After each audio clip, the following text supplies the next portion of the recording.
Coming to the last step of risk management. So we started our process by planning risk management. Then we identified risks. Then those risks were analyzed.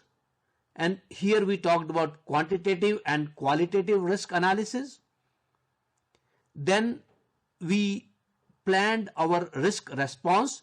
Here we had 4 responses for positive risk and 4 responses for negative risks.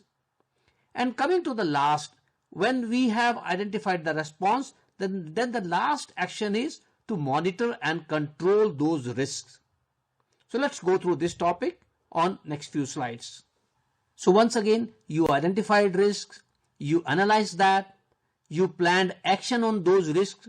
Now when you are taking action on those risks, you need to monitor and control those risks. So you regularly review the risks which were identified earlier during risk identification process, and you want to make sure that these risks are still relevant. If something becomes irrelevant, then you take it out from the risk register, and if a new risk has come, you add that risk to the risk register.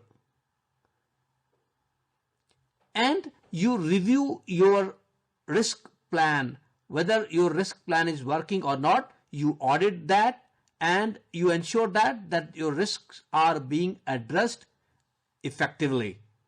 When monitoring and controlling risks, you will come across something which you never expected.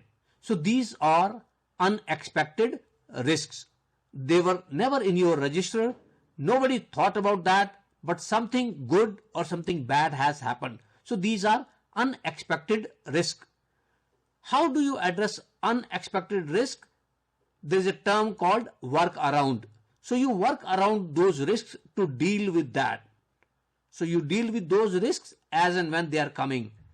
And that work around, the action which you take to address those unexpected risks, should be documented, because you want to document that for future reference. So the next time when you have a risk identification meeting, you will know that this is also one of expected thing to come.